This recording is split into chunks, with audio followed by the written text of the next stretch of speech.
They said the billionaire's triplet daughters would never speak again.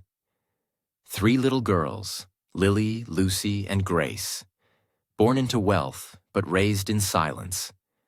No cries at night, no laughter filling the halls, just quiet. The kind that sits heavy in the chest. Their mother died the night they were born. She never held them, never sang to them, never said their names. From that day, the mansion stopped feeling like a home. Christopher Hills had the world in his hands. Money, power, respect. But inside his own house, he was a man who could not fix the one thing that mattered most. His daughters did not speak. They did not call him father. They did not reach for him. Doctors came and went. Therapists filled the rooms with charts and tests.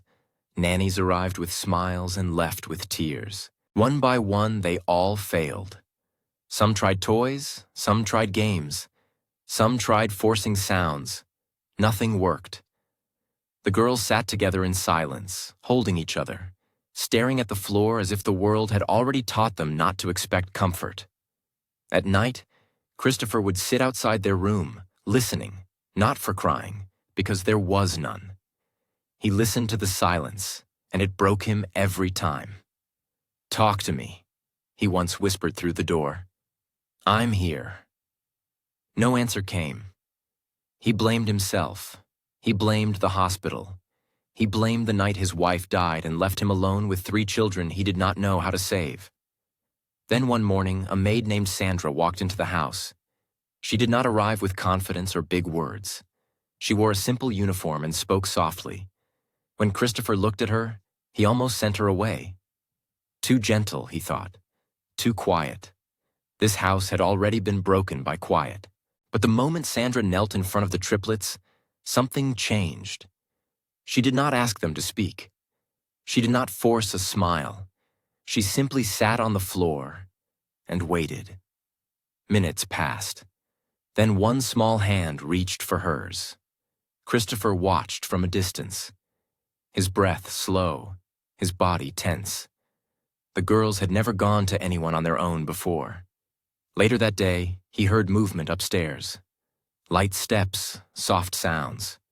He stopped at the doorway and listened. Sandra's voice was calm. "It's okay," she said gently. "You don't have to talk." Christopher felt his throat tighten. Sandra continued, "I know what it feels like to lose someone you love."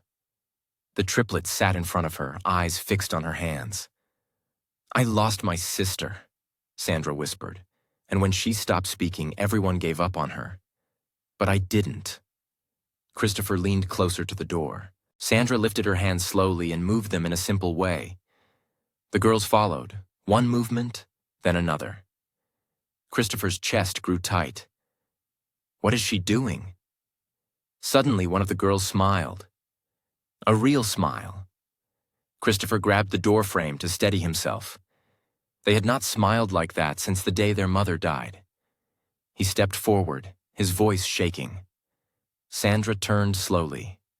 She said softly. Christopher asked. Quote, 4. Christopher did not understand, but as he watched his silent daughters copy Sandra's hands, eyes bright, bodies relaxed, he felt something he had not felt in years, hope and fear. Because if Sandra could reach them when no one else could, then it meant the silence was never permanent.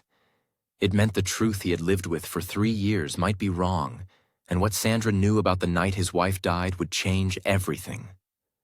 The house stayed quiet long after Sandra's words settled in the air. Christopher Hills stood near the doorway, his hands stiff at his sides, his eyes fixed on his 3 daughters. Lily, Lucy, and Grace sat on the floor in front of Sandra, their small backs straight, their attention calm, their faces softer than he had ever seen them. For 3 years, this room had been a place of silence. Now it felt different. Not loud, but alive. Christopher took one slow step inside. The wooden floor creaked under his shoe, and the girls turned their heads together.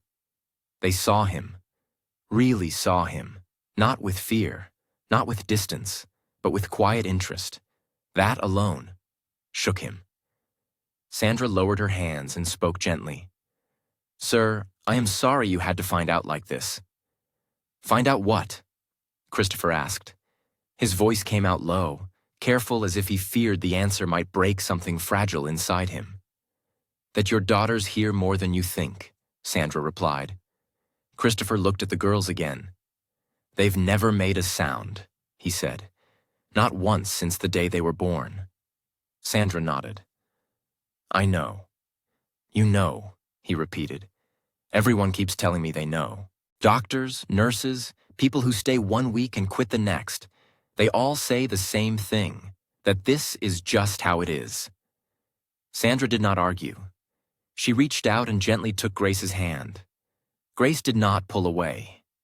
That alone felt unreal to Christopher. "Sometimes," Sandra said, "silence is not how someone is born. Sometimes it is something they learn." Christopher felt his chest tighten. He had heard many explanations over the years. Brain scans, medical words he barely understood, long reports filled with hope that slowly died. This sounded different, and that scared him. He shook his head. "You are saying this like it is simple." "It is not simple," Sandra said, "but it is human." Christopher turned away and walked to the window. Outside, the lake lay still, the same view he had stared at every morning since his wife died. The house was big, expensive, respected by everyone who visited, yet it had always felt empty. "When my wife died," he said quietly, "everything stopped. Not just for me, for them, too." Sandra stayed silent, letting him speak. "I didn't know how to hold them," Christopher continued. "I was afraid I would hurt them, afraid I would fall apart in front of them. So I hired help. I thought money could cover what I couldn't give." He laughed once, a short sound without joy. "It didn't." Sandra nodded. "Grief can make good people disappear, even when they are standing right there." Christopher closed his eyes. Those words landed deeper than he expected. He turned back toward the girls. Lucy was watching him closely now. Her small fingers rested against Sandra's sleeve, holding on as if it were something solid and safe. "What exactly are you doing with them?" Christopher asked. "I heard humming. I saw signs. I need to understand." Sandra looked at the girls first. "May I?" she asked them softly. Lily nodded. Grace nodded. Lucy nodded too. Sandra stood and spoke in a calm voice. "I am not teaching them to speak yet. I am teaching them to trust sound again." Christopher frowned. "Sound?" "Yes," Sandra said. "The night they were born, sound was not gentle. It was loud, sharp, full of fear. They learned that silence meant safety." Christopher's hands curled into fists. "No one ever told me this." "They would not," Sandra replied. "It is easier to say something is broken than to say something is hurt." The girls shifted closer together. Sandra knelt beside them again and moved her hands slowly. The girls copied her, careful, focused. "What are you showing them?" Christopher asked. "Words," Sandra answered. "Without pressure, without forcing their mouths. They already understand more than you think." Christopher watched, his chest heavy. "And you learned this how?" Sandra hesitated, then spoke. "My sister stopped speaking when she was young, not because she could not, but because she was scared. I was the only one who stayed with her. I learned patience because I had no other choice." Christopher swallowed. "So you came here because of that?" "I came because when I heard about 3 little girls who never cried, never laughed, and lost their mother the same night they entered the world, I knew it was not chance," Sandra said.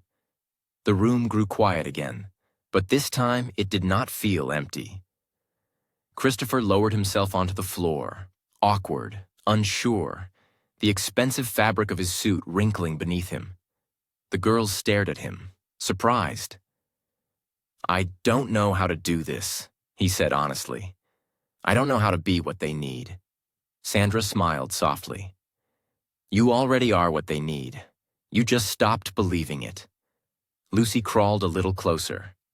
Christopher froze, afraid to move. She reached out and touched his sleeve, then looked up at his face. His breath caught. That small touch carried more weight than every meeting, every contract, every award he had ever earned. "They are listening," Sandra said quietly, "even when they say nothing." Christopher nodded, his eyes burning. For the first time since his wife died, he did not feel alone in the room. But deep inside, another feeling began to rise. Fear. If Sandra was right, if his daughters were silent because of what happened that night, then someone had lied to him. And the truth, when it finally came, would hurt far more than silence ever did. Morning came slowly to the Hills mansion. Light moved through the tall windows and rested on the walls, soft but clear. Christopher Hills had not slept. He sat at the long kitchen table, his hands wrapped around a cup of untouched coffee. Across the room, Sandra stood quietly, cutting fruit into small pieces, careful and patient. The triplets sat at the low table near the window. Lily lined the fruit by color. Lucy tapped her fingers softly on the wood. Grace watched everything, her eyes steady, taking in the room like it was new. Christopher studied them in silence. For years, mornings had felt empty. Loud clocks, footsteps from staff, voices that did not matter. Today felt different. Not happy, not calm, but awake. Sandra placed the bowls in front of the girls and knelt. "Slow," she said gently, showing them with her hands. They copied her. Christopher felt something press against his chest. It was not pain, not yet, but the weight of all the mornings he had missed by staying away. "You did not communicate your meaning yesterday," he stated at last. Sandra regarded him. "Regarding what?" "You mentioned someone had lied," Christopher responded. "You said my daughters were injured, not broken." Sandra wiped her hands on a towel and took a seat opposite him. "Certain truths remain concealed as they cause discomfort to influential individuals," she remarked. Christopher leaned in closer. "I require illumination." Sandra nodded deliberately. "Then you must listen, even if it proves painful." She cast a glance towards the girls, then back at him. "What do you recall from the evening your wife passed away?" Christopher's jaw tightened. "Far too much." "Speak to me," Sandra requested gently. Christopher closed his eyes. The hospital buzzed with noise. Personnel moved with urgency. Someone repeatedly uttered figures. I was denied entry to the room. I remained a spectator. When they emerged, they informed me she was gone. They placed the infants into my embrace. 3 minuscule forms, quiescent, rigid. His voice deepened. They did not vocalize. Sandra offered no interruption. I inquired if that was typical, Christopher proceeded. They affirmed it was. They stated, "Occasionally, infants are tranquil." Sandra shook her head.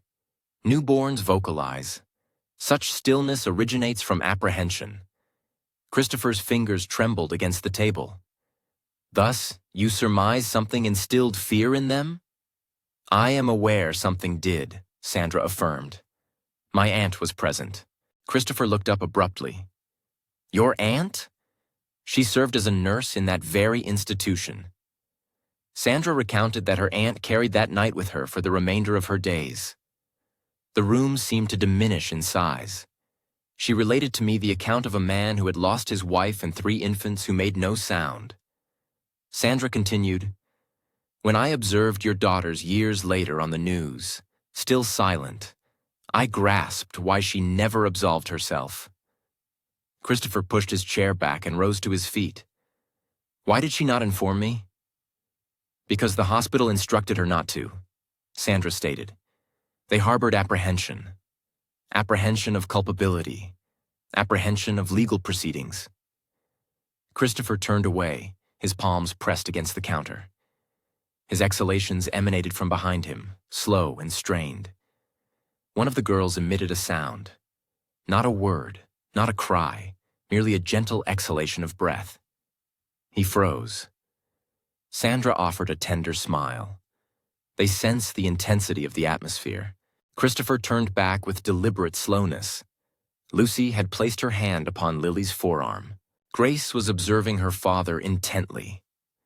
"They recognize that something is transpiring," Sandra commented. "They invariably do." Christopher knelt before them, uncertain, awkward. "I am not displeased," he declared, though his voice wavered. "I simply require a period of time." Grace leaned forward and touched his knee. That gesture fractured him. Tears cascaded down his face before he could arrest them. He covered his mouth, feeling shame, but Sandra shook her head. "Do not conceal yourself," she instructed. "They need to witness your emotional response." Christopher lowered his hands. "I lack the knowledge to converse with them," he admitted. Sandra extended her hand and placed his over his heart. "Commence from this point," she advised. "Articulate that which resides within." He swallowed with effort and gazed at his daughters. "I yearn for your mother," he stated quietly. Each day the girls observed him, still with solemn expressions. "She cherished you prior to beholding you," Christopher continued. "She spoke of you incessantly." Lucy tilted her head. Lily drew nearer. Grace moved closer to her sisters. Christopher felt his voice acquire a steadier tone. "I believed that remaining occupied would offer protection.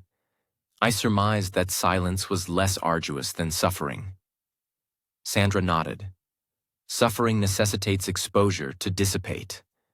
Time elapsed unnoticed. Sandra guided the girls through rudimentary gestures, simple movements. Christopher observed, absorbed, emulated. His hands were ungainly, yet the girls did not erupt in laughter. They waited. That period of waiting felt like an act of confidence. Later that afternoon, Christopher stood in his office, perusing old documents, archaic reports, past statements that had assured him his daughters would never articulate words. His phone vibrated. Calls he disregarded, appointments he postponed. He returned to the living area. Sandra was seated on the floor with the girls, narrating a tale solely through her hands and facial expressions. "What is the narrative?" Christopher inquired. Sandra related a story about 3 celestial bodies that lost their luminescence but subsequently found one another. Christopher seated himself beside them. For the initial occasion, he did not perceive himself as a visitor in his own abode. However, as night descended, another notion intruded. If the veracity concerning that evening had been suppressed, then individuals existed who possessed knowledge and maintained their reticence. And Christopher understood one certainty: silence could no longer be tolerated. Something was imminent, something that would compel the past into the open ground, irrespective of anyone's preparedness. The subsequent days felt protracted, yet substantial. Not filled with activity, not boisterous, simply replete. Christopher Hills remained at home with greater frequency than ever before. Meetings were deferred. Communications went unanswered. For the first instance since his wife's demise, his occupations ceased to hold significance. The household required him more acutely. Every morning, Sandra guided the girls through uncomplicated routines. They sat on the floor in close proximity to one another, moving their extremities, tracing forms, acquiring comprehension without vocalization. Christopher observed from a nearby position, initially silently, then gradually closer each ensuing day. He discerned particulars he had previously overlooked. How Lily invariably directed her gaze toward Lucy before reaching a decision. How Grace scrutinized individuals more than inanimate objects. How all 3 girls gravitated towards warmth, towards tranquility. Sandra also perceived these nuances. They are not identical. She informed Christopher one afternoon. They are triplets, yet their perceptions differ. Christopher nodded. Their mother used to voice that observation. He responded. She declared Lily would assume the leadership role. Lucy, the emotional core.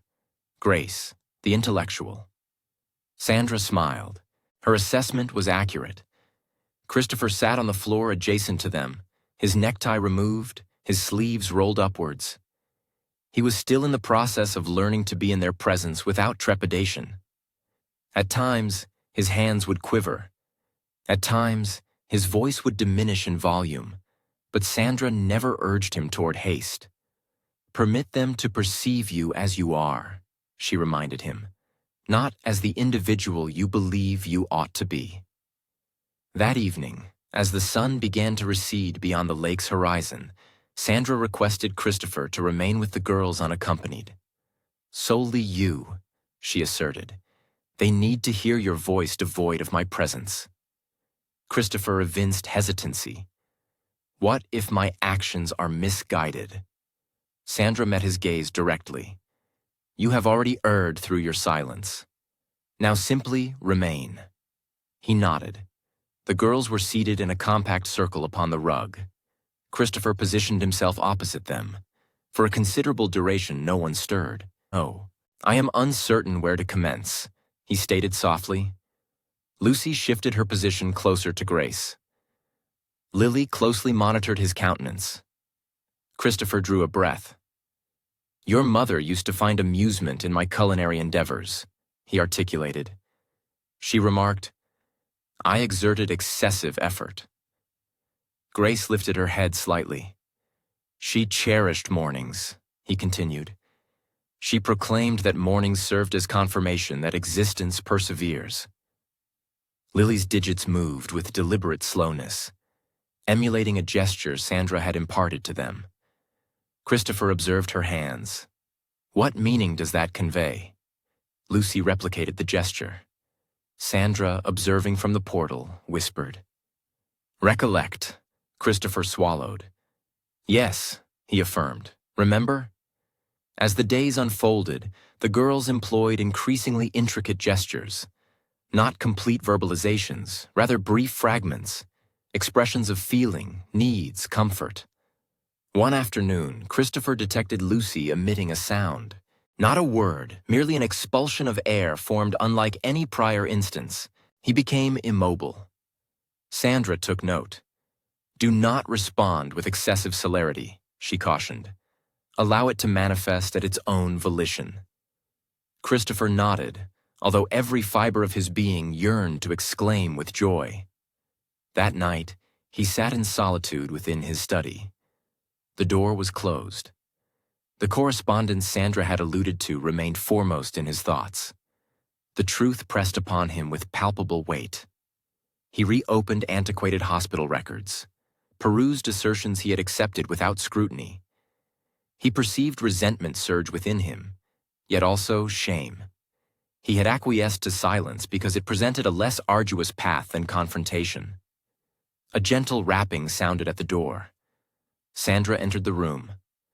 Your thoughts are too vociferous, she observed. Christopher exhaled audibly. I continue to visualize that night. She seated herself opposite him. That night does not dictate the future unless you permit it to do so. Christopher regarded her. For what reason did you truly arrive here? Sandra did not avert her gaze. Because my sister never regained her voice, and because no one championed her cause with sufficient determination. Christopher nodded slowly. Consequently, we shall contend for my daughters. The subsequent morning, an unforeseen occurrence transpired. Christopher entered the playroom with quiet steps.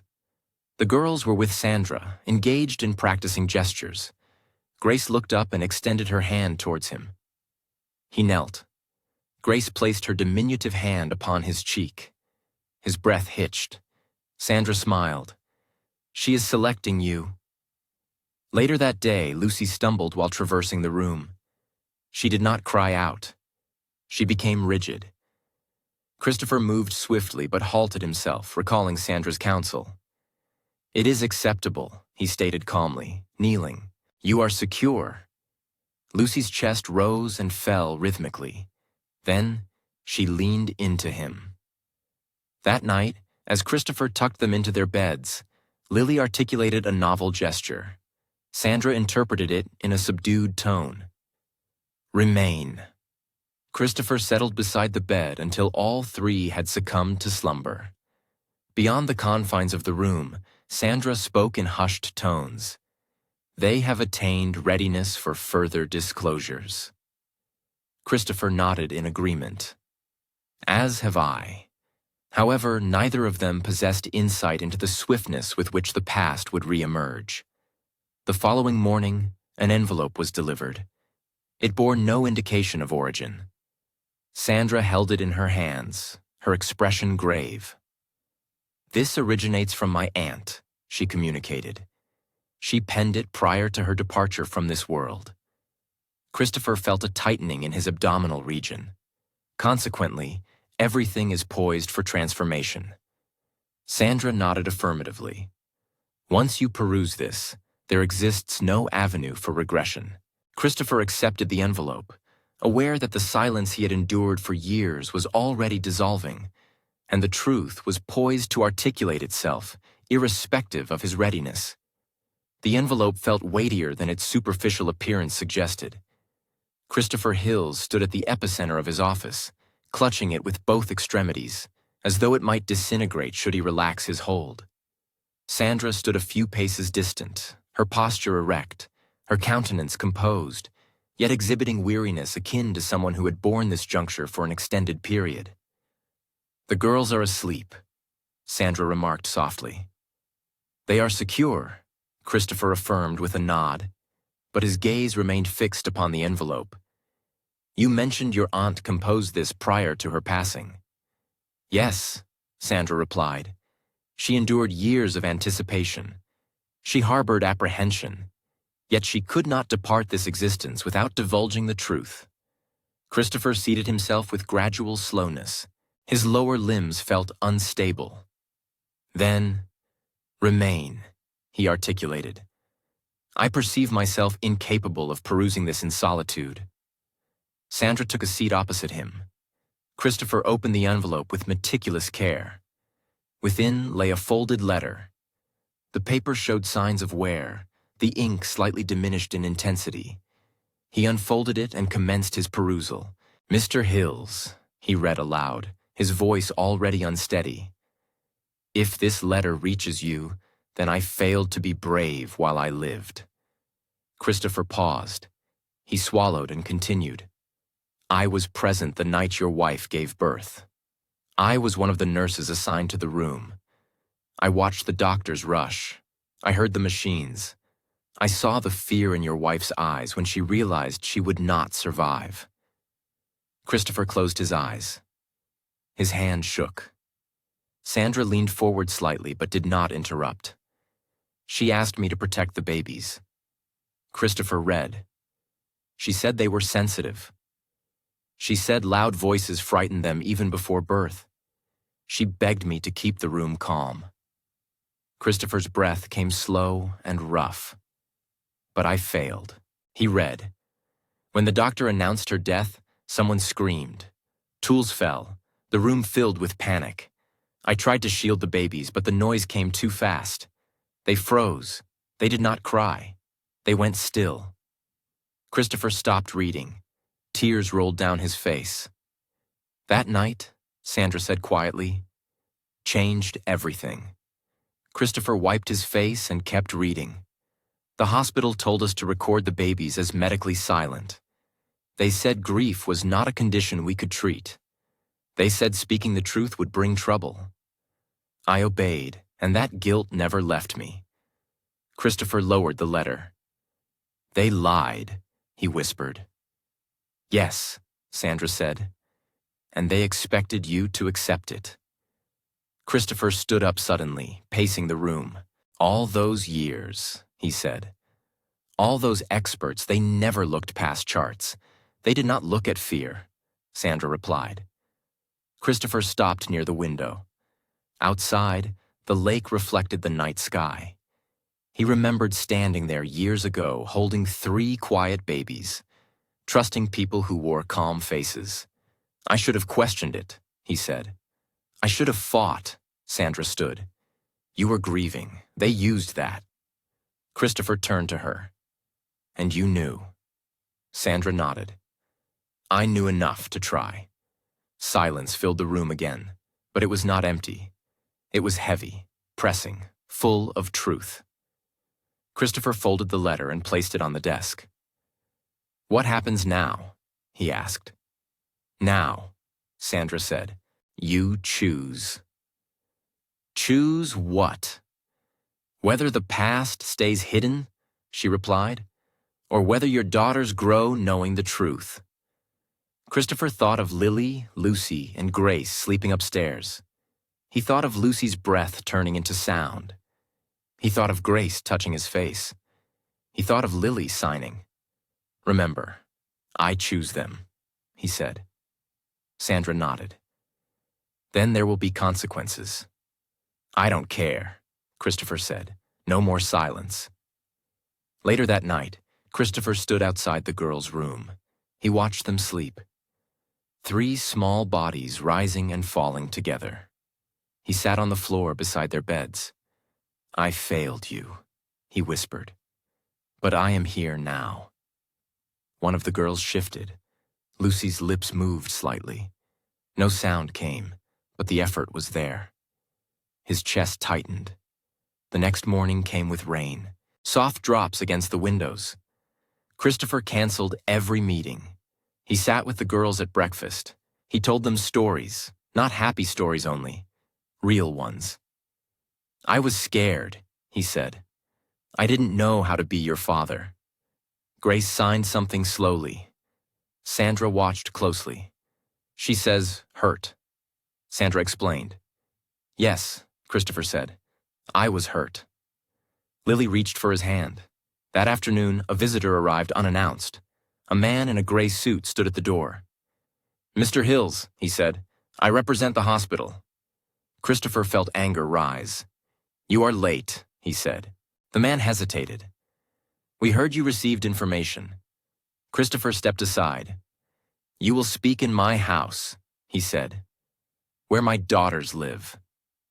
The man shifted, uneasy. "You told me my daughters were born this way," Christopher said. "You told me nothing could change." The man cleared his throat. Medical conclusions were made at the time. "You hid the truth," Christopher said. The man looked away. "We followed procedure." Christopher's voice dropped. "Procedure stole my daughters' voices." The man said nothing.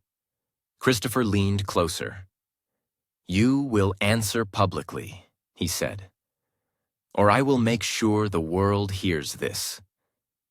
The man left without another word. That evening, Christopher held the girls close. The rain had stopped. The house felt tense, waiting. Sandra sat nearby.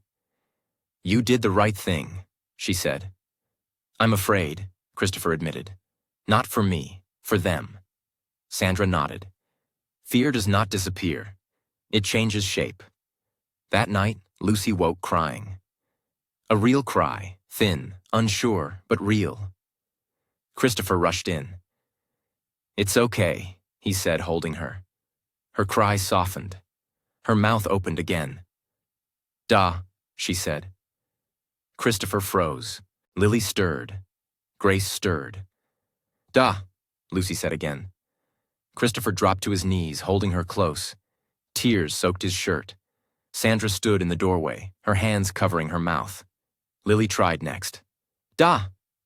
Grace followed. "Da!" The sound filled the room, not loud, not perfect, but alive. Christopher held all 3 daughters, shaking. "I'm here," he whispered.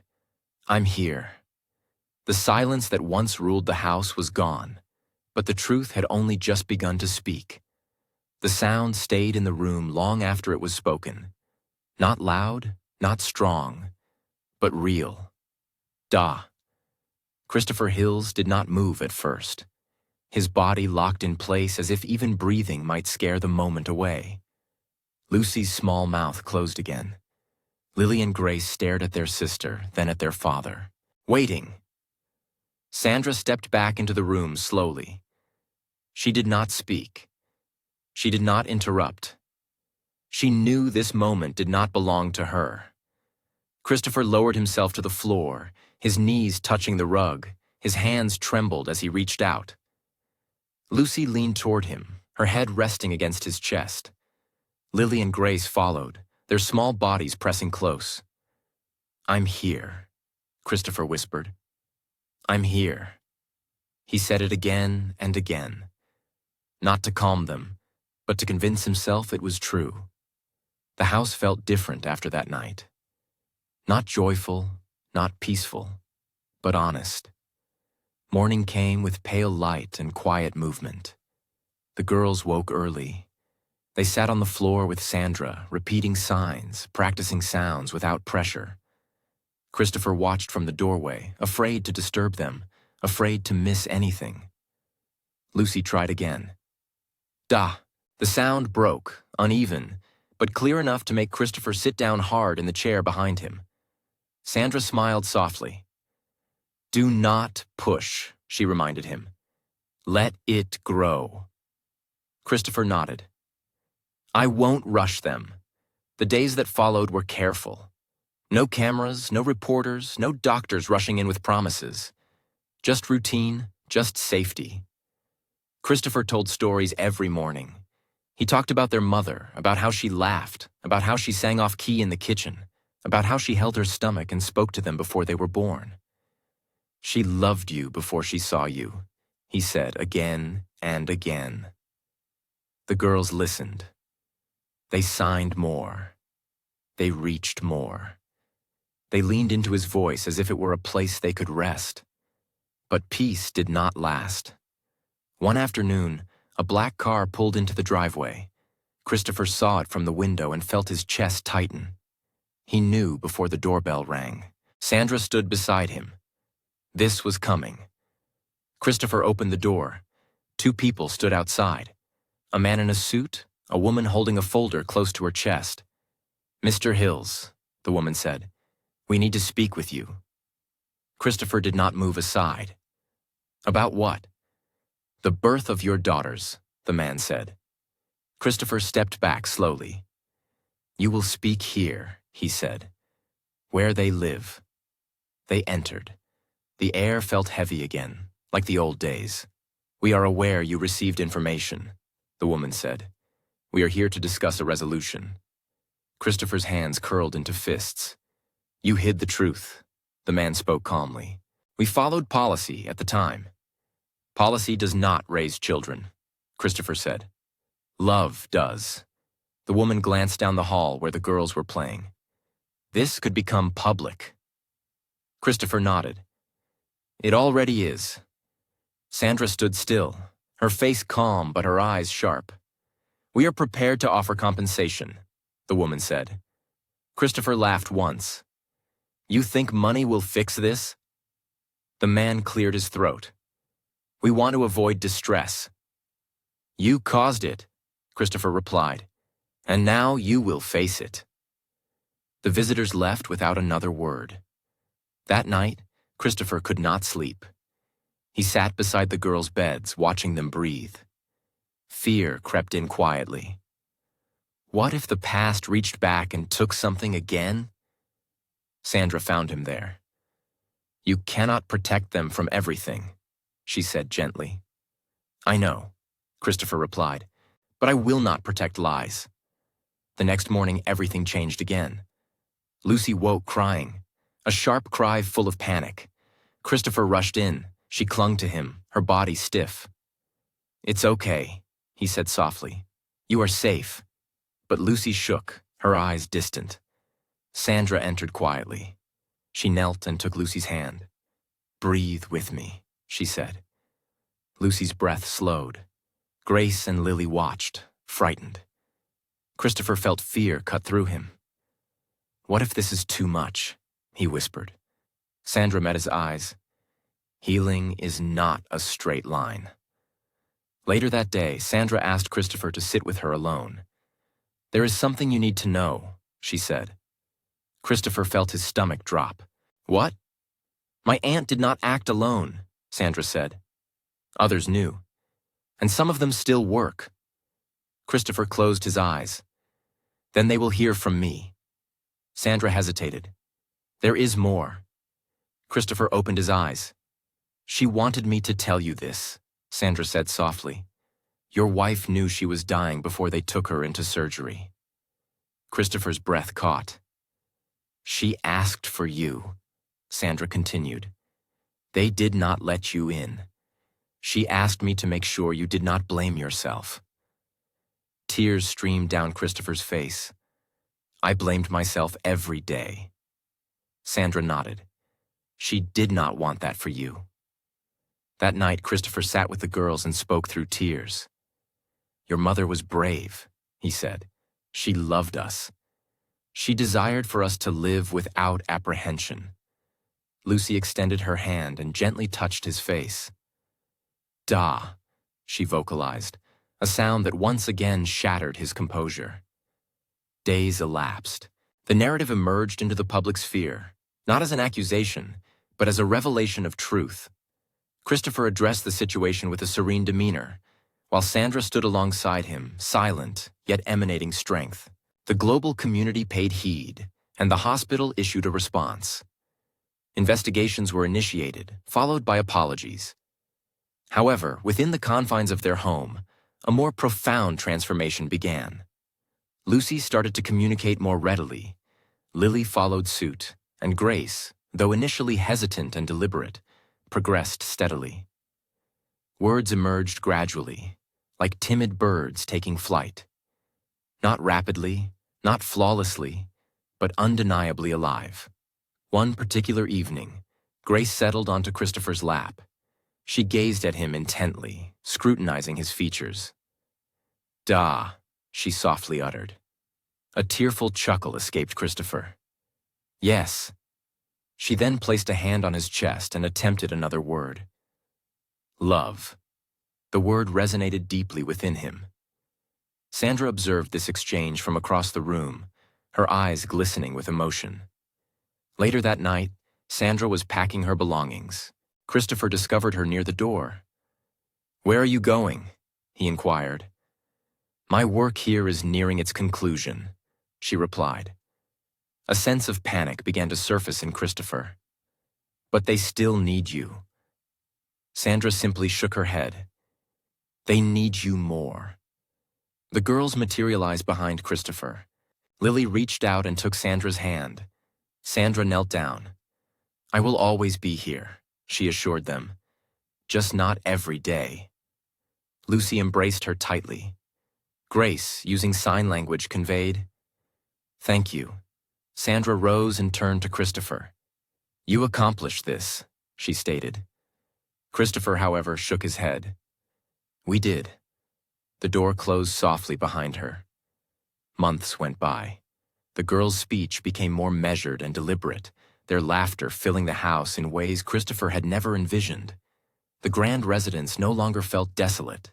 Instead, it felt occupied, lived in, and warm. One afternoon, Christopher took them to the lake. They ran freely, their voices a joyful, albeit uneven chorus. "Daddy," Lucy called out. Christopher paused his steps, knelt, and opened his arms. "Yes," he responded. "I am here."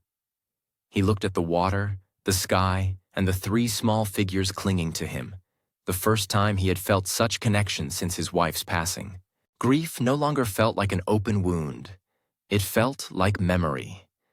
And memory, when shared, did not carry the same burden of pain. The house that once echoed with silence now resonated with voices, and Christopher Hills finally comprehended that love does not vanish. It simply awaits, and when it returns, it speaks.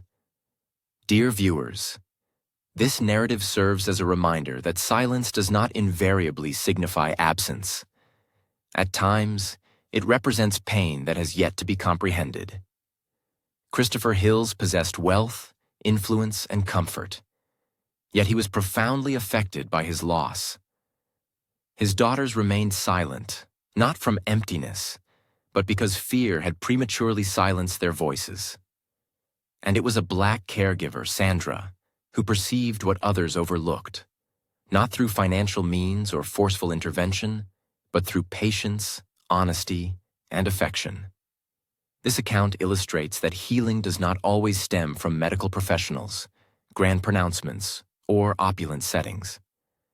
Occasionally, healing arises from an individual who chooses to remain present, someone who listens when the rest of the world gives up, someone who believes that even the most subdued hearts are still communicating.